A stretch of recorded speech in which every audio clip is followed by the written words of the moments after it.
Good afternoon all of you. Welcome to Anjan TV one news. Journalist accreditation అంశంపై Jai union journalist media ప్రతినిధులతో TV debate. Andhra Pradesh Visakhapatnam నందు journalist accreditation అంశంపై Jai union journalist media ప్రతినిధులతో TV debate నిర్వహించడం జరిగింది. ప్రస్తుతం గత 4-5 రోజులుగా మనం చూస్తున్నట్లయితే రాష్ట్రంలో ఒకే మాట చాలా వైరల్గా మారుతుంది. అదేంటి అంటే జర్నలిస్టు వర్సెస్ అక్రిడేషన్. అసలు నిజమైన జర్నలిస్ట్ ఎవరు? అక్రిడేషన్ ఉన్నటువంటి వ్యక్తి నిజమైన జర్నలిస్ట్గా పరిగణించబడతాడా, లేకుంటే అక్రిడేషన్ లేకుండా కూడా గల్లీలో నుంచి ప్రతి ఒక్కరి వార్తలను ప్రజలకి ప్రభుత్వానికి మధ్య వారధిగా ప్రజల మధ్య నిల్చునే వ్యక్తి జర్నలిస్ట్గా పరిగణించబడతాడా? ఈ రెండింటికి తేడా ఏంటి? ఒకవైపు చూసుకున్నట్లయితే అక్రిడేషన్ జర్నలిస్టులు ఉన్నారు, మరోవైపు చూసుకున్నట్లయితే డిజిటల్ మీడియాలో పనిచేస్తున్నటువంటి క్షేత్రస్థాయిలోకి వెళ్ళి పనిచేసేటటువంటి గ్రౌండ్ లెవెల్ యూనియన్ ఉంది. అలాగే జై యూనియన్ అని చెప్పి ఆంధ్రప్రదేశ్లో ఇటీవలి కాలంలో 2 సంవత్సరాల నుంచి యూట్యూబ్ ఛానల్ తరపు నుంచి గట్టిగా పనిచేస్తున్నటువంటి ఒక సంస్థ, ఆ సంస్థ సభ్యులు మనకి ఈ డిబేట్లో ఉన్నారు. ఈ అక్రిడేషన్ వర్సెస్ జర్నలిజం ఏది గొప్పతనం అనేది తేల్చేద్దాం. ముందుగా జై యూనియన్కి వ్యవస్థాపక అధ్యక్షులు సంజయ్ రెడ్డి గారు ఉన్నారు విశాఖపట్నం నుంచి. నమస్తే అండి సంజయ్ గారు. నమస్తే బ్రదర్. నమస్తే. నమస్తే అండి. అలాగే మనకి సత్యసాయి జిల్లా నుంచి మహేష్ గారు ఉన్నారు, మొత్తం జిల్లాకు సంబంధించినటువంటి జై యూనియన్లో ప్రముఖ యాక్టివ్ పర్సన్. మహేష్ గారు మీకు కూడా వెల్కమ్. నమస్తే అండి. నమస్తే అన్న. నమస్తే. అలాగే హృదయనాథ్ గారు ఉన్నారు, ఆయన కూడా స్టేట్ లెవెల్లో జై యూనియన్ సభ్యులో మెంబర్గా ఉన్నారు. నమస్తే అండి హృదయనాథ్ గారు. సార్ నమస్తే సార్. అలాగే మన గంటా రామస్వామి గారు ఉన్నారు, ఈయన కూడా రాయలసీమ జిల్లాకు సంబంధించి ఉన్నారు, సత్యసాయి జిల్లా అటువైపు నుంచి. చాలా ముందు మీకు వెల్కమ్ చెప్తున్నాండి రామస్వామి గారు. సార్ నమస్తే సార్. అయితే ముందుగా మనం చర్చ మొదలు పెడదాం. అసలు చెప్పండి, ఇప్పుడు సంజయ్ గారు మనం మాట్లాడుకుంటే అసలు ఈ అక్రిడేషన్ అనేది ఒక జర్నలిస్ట్కి అక్రిడేషన్ ఉంటేనే జర్నలిస్ట్గా పరిగణించబడతాడంటారా? అక్రిడేషన్ లేకుండా అతను ఒక వార్తని ప్రచురిస్తే అది వార్త అవదా? అక్రిడేషన్ లేకుంటే అసలు వార్తలు రాయడానికి అతనికి అర్హత లేదంటారా? ఏమంటారు దీని గురించి మీరు? ముందుగా మన సాదిక్ గారికి హృదయపూర్వక నమస్కారాలండి. అలానే ఈ డిబేట్ లో పాల్గొన్న తోటి పాత్రికులైన మహేష్ గారికి, అలానే రామస్వామి గారికి, హృదయనాథ్ గారికి కూడా నా నమస్కారాలు తెలియజేస్తున్నాను. సో ప్రస్తుత సమాజంలో జర్నలిస్ట్కి అధిక ప్రాధాన్యత, ఒక గవర్నమెంట్ ద్వారా గుర్తింపు పొందిన జర్నలిస్ట్కి ఏదో ఒక కార్డు ఉంటుంది, దాన్ని అక్రిడిటేషన్ కార్డు అని. ఆ కార్డు ఉంటేనే మాత్రం జర్నలిస్ట్గా పరిగణలోకి తీసుకోవాలని, లేదు అని అంటే జర్నలిస్ట్ కాదు అని కొంత అపోహ. ఇది ప్రభుత్వ జీవో కాదు, అలానే ఏ అధికారి గాని లేదా ఏ రాజకీయ నాయకులు గాని ఏ రాజ్యాంగం గాని చెప్పింది కాదు గాని సమాజంలో ఇది ఒక అపోహగా మాత్రమే కొనసాగుతుంది. సో నాకు తెలిసినంత వరకు అంటే ఒక journalist association of YouTubers JAY జై అనే ఒక యూనియన్ ని స్టార్ట్ చేసి డిజిటల్ మీడియా జర్నలిస్టులకు కూడా తోటి పాత్రికేయ మిత్రుల వరే అందాల్సిన ప్రతి సంక్షేమం కూడా అందాలి, అదే గౌరవము అదే గుర్తింపు కావాలి అని ఈ 1.5 సంవత్సర కాలంలో సుదీర్ఘ పోరాటం చేస్తున్న జర్నలిస్ట్ అసోసియేషన్ ఆఫ్ యూట్యూబర్స్ వ్యవస్థాపక ప్రధాన కార్యదర్శిగా ఉన్న నేను ఈ రోజు కూడా ఒక యూట్యూబ్ న్యూస్ ఛానల్ ని నడిపిస్తున్నాను, back to back B2B news అనేది. సో ఈ యూనియన్ రూపొందించిన తర్వాత రాష్ట్ర వ్యాప్తంగా నేను ఏ విధంగా ఉంది పరిస్థితి అనే దానిని తెలుసుకోవడం కొరకు ప్రయాణించిన నేపథ్యంలో నేను తెలుసుకున్న అంశాలు, నా అనుభవాన్ని ఈరోజు మీ అందరితో కూడా పంచుకోవాలనుకుంటున్నాను. సో మొదటిగా ప్రస్తుతం అసలు జర్నలిస్ట్ ఎవరో, పొసరు జర్నలిస్ట్ ఎవరో తెలియడం లేదు. ఎవరు పడితే వాళ్ళు జర్నలిస్టులుగా చలామణి అవుతున్నారు, ఏది పడితే అది మాట్లాడుతున్నారు. ఒకరు యూట్యూబ్, ఇంకొకరు ఆ ట్యూబ్ అంటారు. ఎవరిది ఏ ట్యూబో తెలియడం లేదు. మీడియా రంగంలో పెరుగుతున్న ఇలాంటి విపరీత కడధోరణుల వల్ల నిజమైన జర్నలిస్టులకు గౌరవం ఎక్కడ కూడా దక్కడం లేదు. ఈ పరిస్థితి మారాలి, దీనికి ఫుల్ స్టాప్ పడాలి.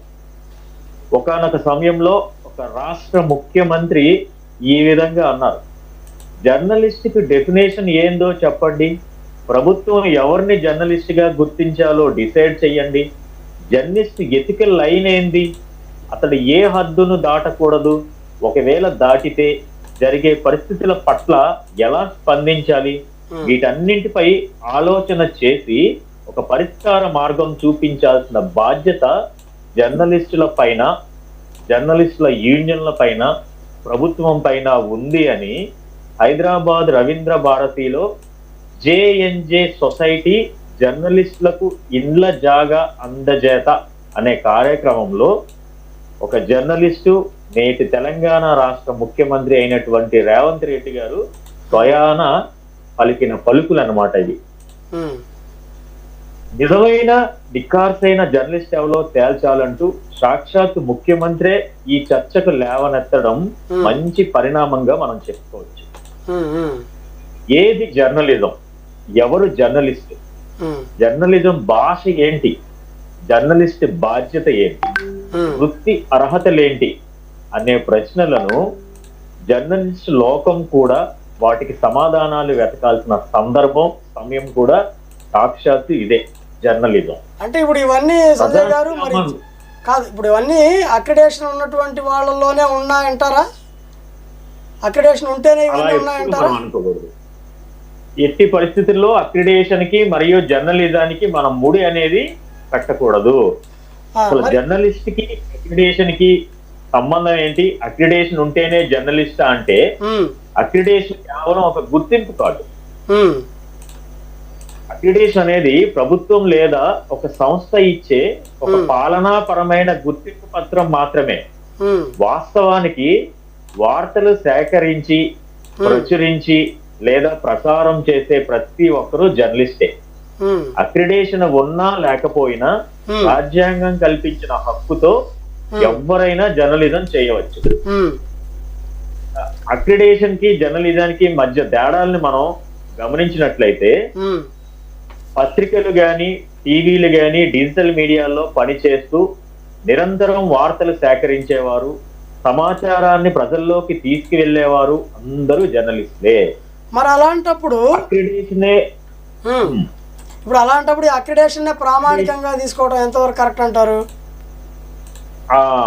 ప్రభుత్వ కార్యక్రమాలు, అసెంబ్లీ, సచివాలయము, కోర్టులు, ఇతర అధికారిక ప్రదేశాల్లోకి సులభంగా ప్రవేశించడానికి, అధికారిక సౌకర్యాలు పొందడానికి మాత్రమే అక్రిడేషన్ ఉపయోగపడుతుంది.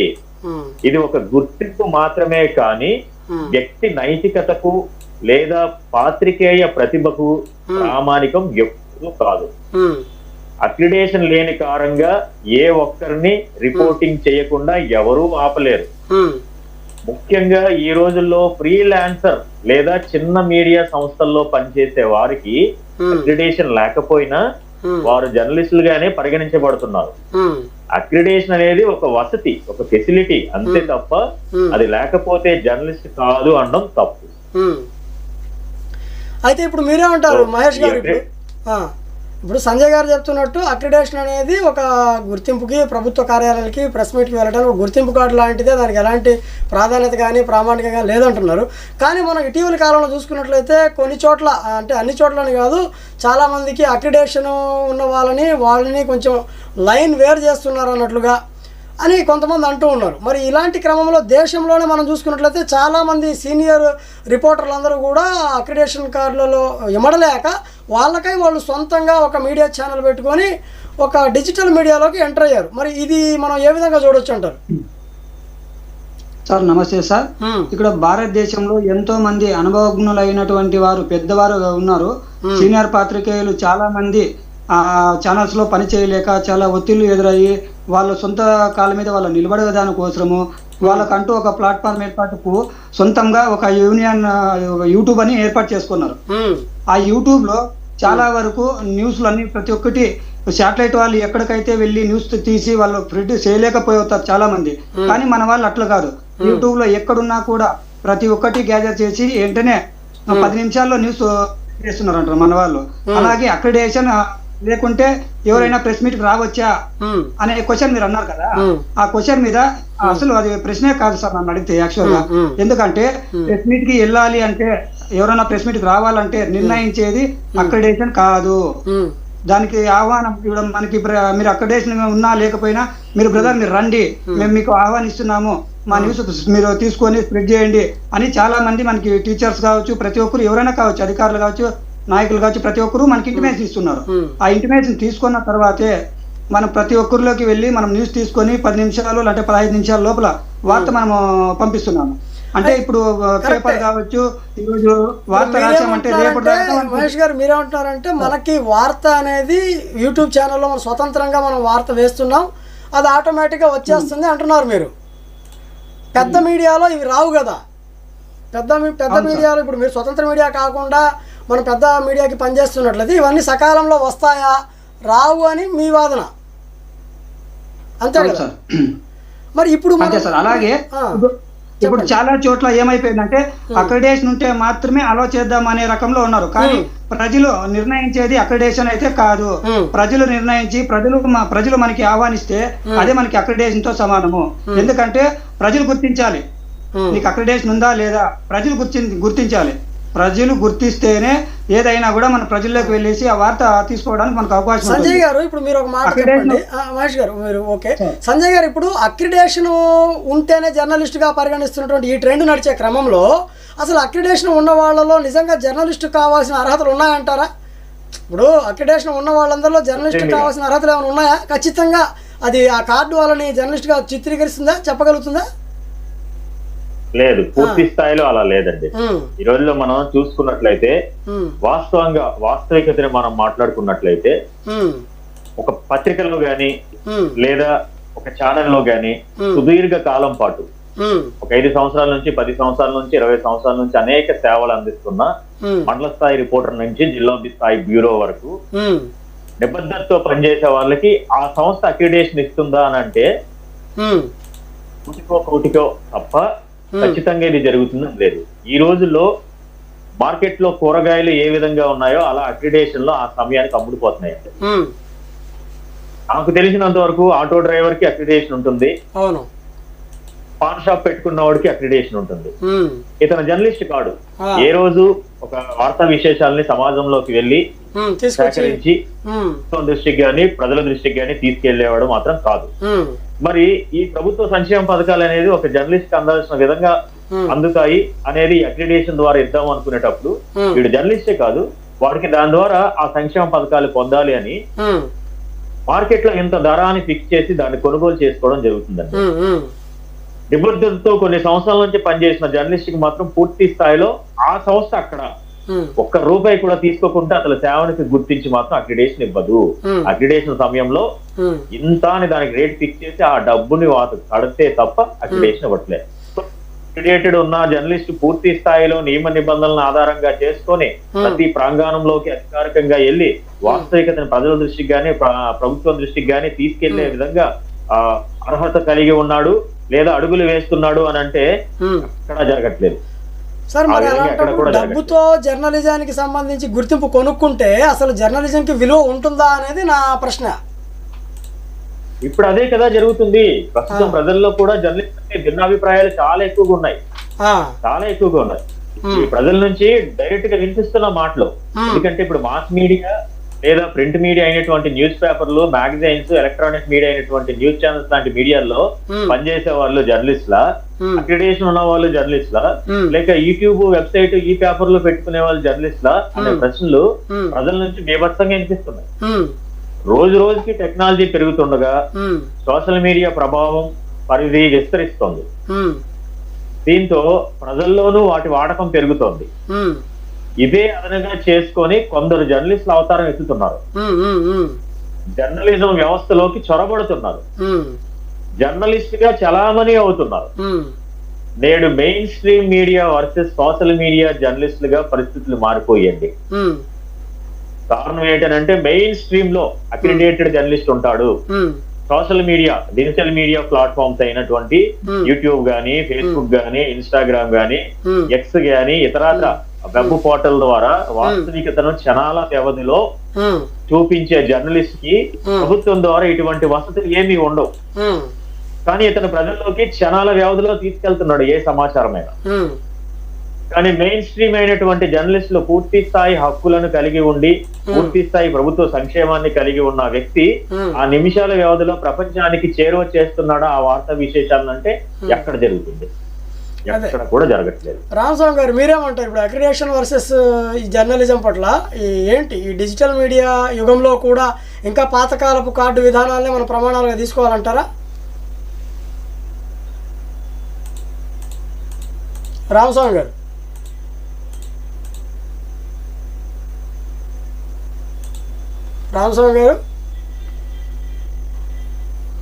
చెప్పండి. మహేష్ గారు మీరేమంటారు? ఇప్పుడు ఫైనల్గా మనం ఏం చేద్దాం? ఇప్పుడు జర్నలిజం అని హృదయనాథ్ గారు కూడా ఉన్నారు. హృదయనాథ్ గారు మీరు చెప్పండి, జర్నలిజంకి సంబంధించి ప్రామాణికత నిజంలో నుంచి వస్తుందా? ప్రజలు ఇస్తే దాన్ని మనం గుర్తించుకోవాలి, అదే గుర్తింపుగా భావించాలా, లేకపోతే ప్రభుత్వాలు ఇచ్చేటటువంటి ఒక కార్డుని చూసి మనం జర్నలిస్ట్గా గుర్తించాలంటారా? ప్రజాస్వామ్యంలో జర్నలిజం అనేది ఒక పిల్లర్, అది అందరికీ తెలిసిన విషయం. అది ఎవరో ఇచ్చిన ప్రభుత్వాలు ఇచ్చే దయ కాదు, ప్రభుత్వాలు ఇచ్చేటటువంటి పథకం కాదు, అది ప్రజాస్వామ్యం ఇచ్చినటువంటి హక్కు. సో ఇలాంటి హక్కుని ప్రభుత్వాలు ఏదో దయతలిచి ఇతన్ని మేము గుర్తిస్తున్నాము జర్నలిజం అని చెప్పి ఒక నియంత్రణ చేపట్టడం అనేది ఇది స్వాతంత్ర్యానికి, వాక్ స్వాతంత్ర్యానికి భంగం కలిగించిన విషయంగానే చాలామంది చెప్తూ ఉన్నారు. ఇప్పుడు వంగి రాసే వార్తలు నచ్చకే కదా చాలామంది పెద్ద రిపోర్టర్లందరూ కూడా సొంతగా మీడియా సంస్థ స్థాపించారు. ఇప్పుడు ఒక సంస్థ ఇచ్చేటటువంటి అక్రిడేషన్ కార్డు తీసుకొని వాళ్ళ దగ్గర జాయిన్ అయితే నిజాయితీ ఎక్కడ ఉంది? అక్రిడేషన్ కార్డు పోతుందేమోనన్న భయంతో నిజమైన వార్త రాయలేరు. వార్తలు యాజమాన్యానికి ఇష్ట ప్రకారం రాయాలి. మరి అలాంటప్పుడు నిజమైన వార్తలు ప్రజల్లోకి ఎలా వస్తాయి? రావు కదా. మరి అలాంటి సందర్భంలోనే ఇప్పుడు ప్రజలందరూ కూడా పెద్ద దేశంలోనే మీరు చూస్తే పెద్ద వాళ్ళందరూ కూడా వచ్చామని చెప్పి డిజిటల్ మీడియాలోకి వచ్చామని చెప్తా ఉన్నారు. సో ఫైనల్గా ఈ డిబేట్ ద్వారా మనకు తెలిసింది ఏంటంటే సంజయ్ గారు చెప్పండి సార్. ఇప్పుడు ఏమంటే ఈ జర్నలిజం అనేది ఒక నాయకులకు ప్రభుత్వాలకు పొగట్టడానికి మాత్రం ఉండదు. ఈ అక్రిడేషన్ ఎవరైతే తీసుకుంటారో ఆ అక్రిడేషన్ తీసుకున్నటువంటి వాళ్ళు నాయకులను పొగడాల్సిందే, ప్రభుత్వాన్ని పొగడాల్సిందే. ఒకవేళ పొగడకపోతే అక్రిడేషన్ రద్దు చేస్తారు. కాబట్టి మనకు ఈ డిజిటల్ మీడియా ఏం చేస్తుందంటే, అవునవును, అందుకే ఈ డిజిటల్ ఈ యూట్యూబర్స్ అంటారు కదా, ఈ డిజిటల్ మీడియా ఏం చేస్తుందంటే ఎవరిని లెక్క చేయదు. సార్ నమస్తే సార్, నేను సార్ అంజన్ టీవీ న్యూస్ ఎండి అంజన్ మాట్లాడుతున్నాను సార్. మన జై యూనియన్ వ్యవస్థాపకులు గౌరవ పెద్దలు సంజీవ్ రెడ్డి సార్కి, అదేవిధంగా గౌరవ పెద్దలు సాదిక్ సార్కి, మిత్రులు మహేష్ వారికి, కృష్ణప్ప వారికి, రామస్వామి వారికి మరియు జై యూనియన్ వర్కింగ్ జర్నలిస్ట్ మీడియా ప్రతినిధులందరికీ నా యొక్క అనంత నమస్కారాలు తెలియజేసుకుంటున్నాను సార్. సార్, జర్నలిస్టులకు అక్రిడేషన్ సమస్య అనేది మన దేశవ్యాప్తంగా అన్ని రాష్ట్రాల పరంగా, జిల్లాల పరంగా, తాలూకాల పరంగా, మండలాల పరంగా కూడా ఉన్నటువంటి సమస్య సార్. ఇది వర్కింగ్ జర్నలిస్టులకి ప్రామాణికం కాదు సార్. జర్నలిస్టులకి రాజ్యాంగం ఇచ్చిన హక్కు 4th పిల్లర్ సార్. ఆ తర్వాత మన ఛానల్, మా సంస్థ గుర్తింపు ఆధార్ కూడా ఉంటుంది సార్. అందువల్ల జర్నలిస్టులు అందరూ సమానమే సార్. అందులో సీనియర్ జర్నలిస్టులు ఉండొచ్చు, జూనియర్ జర్నలిస్టులు ఉండొచ్చు, ఇది సర్వసాధారణం. మీడియా పరంగా తమ కర్తవ్య విధి నిర్వహణ బాధ్యత సక్రమంగా నిర్వర్తించేవారు, అదేవిధంగా తమ కర్తవ్య విధి నిర్వహణ బాధ్యత సక్రమంగా నిర్వర్తించలేని వారు ఇది మాత్రం పరిగణలోకి తీసుకోవాల్సి ఉంటుంది సార్. దీని ఆధారంగా మీడియా ఫీల్డ్లో 1 సంవత్సరం పూర్తి చేసుకున్న వర్కింగ్ జర్నలిస్టులందరికీ ప్రభుత్వం అక్రిడేషన్ మంజూరు చేయాలి సార్. లేదంటే వర్కింగ్ జర్నలిస్టులందరికీ అక్రిడేషన్ కార్డులు ఉన్నట్లు, వర్కింగ్ జర్నలిస్ట్ కాని వారికి అక్రిడేషన్ కార్డు లేనట్లు అవకాశం చేయాలి సార్. ఒకవేళ వర్కింగ్ జర్నలిస్టులకి అక్రిడేషన్ కార్డు మంజూరు కావడం ఆలస్యమైతే అక్రిడేషన్ ఎలిజిబిలిటీ ఇచ్చే కన్నా అవకాశం చేయాలి సార్. ఈ సందర్భంగా సార్, మనము ప్రతిరోజు ప్రతినిత్యం పొద్దునుంచి సాయంత్రం వరకు సమాజ అభివృద్ధి కోసం, దేశ పురోగభివృద్ధి కోసం, ప్రజా సంక్షేమానికై ప్రజల సమస్యలు పరిష్కరిస్తూ, నాయకుల సమస్యలు పరిష్కరిస్తూ, అధికారుల సమస్యలు పరిష్కరిస్తూ, సమాజానికి యూజ్ అవుతూ, దేశానికి హెల్ప్ అవుతూ ఉంటున్నాం సార్. అదేవిధంగానే మన వర్కింగ్ జర్నలిస్ట్ సమస్యల్ని ప్రభుత్వ దృష్టికి, అధికారుల దృష్టికి, నాయకుల దృష్టికి తీసుకెళ్ళి మనకు మనమే పరిష్కరించుకునేకి, సాధించుకునేకి ఐకమత్యంగా కలిసికట్టుగా పోరాడి మనకు న్యాయం చేసుకుందాం సార్. ఇది అంజన్ టీవీ న్యూస్ యాజమాన్య యొక్క ఒపీనియన్ సార్, నా యొక్క అభిప్రాయం sir. Okay, thank you sir.